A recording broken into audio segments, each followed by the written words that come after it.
വിഷുക്കണി ദർശനത്തിന് ശബരിമലയും ഒരുങ്ങി. വിഷു അടുത്തതോടെ സന്നിധാനത്തേക്ക് കൂടുതൽ ഭക്തർ എത്തിത്തുടങ്ങി. നാളെ പുലർച്ചെ 4 മണി മുതലാണ് വിഷുക്കണി ദർശനം.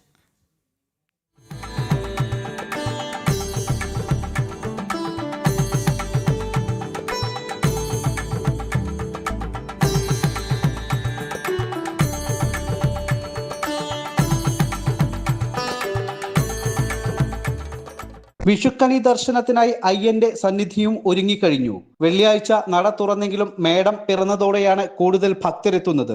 സന്നിധാനത്ത് നാളെ പുലർച്ചെ 4 മണി മുതൽ 7 മണി വരെയാണ് വിഷുക്കണി ദർശനം. തുടർന്ന് തന്ത്രിയും മേൽശാന്തിയും ഭക്തർക്ക് വിഷുക്കൈനീട്ടം നൽകും. ഐശ്വര്യത്തിന്റെയും അഭിവൃദ്ധിയുടെയും വിളവെടുപ്പിന്റെയും കാലമാണ് വിഷുക്കാലം. എല്ലാ ഭക്തജനങ്ങൾക്കും ഐശ്വര്യപൂർണമായ ഒരു വിഷു ആശംസകൾ നേരുന്നു.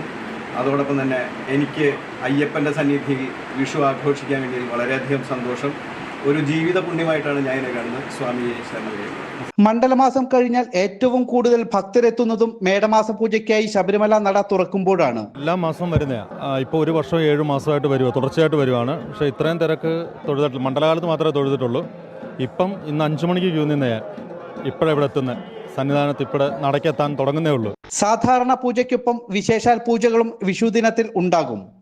ഈ മാസം 18-നാണ് നട അടയ്ക്കുക. മേടമാസം പിറന്നതോടെ നിരവധി ഭക്തരാണ് ശബരിമലയിലേക്ക് എത്തുന്നത്. വിഷുക്കണി ദർശനത്തിനായി ശബരിമല സന്നിധാനവും ഒരുങ്ങിക്കഴിഞ്ഞു. ശബരിമല സന്നിധാനത്ത് നിന്നും ക്യാമറമാൻ പ്രശോഭ് കുറ്റിയിലിനൊപ്പം ശിവദാസ് കർമ്മനം, ജനം.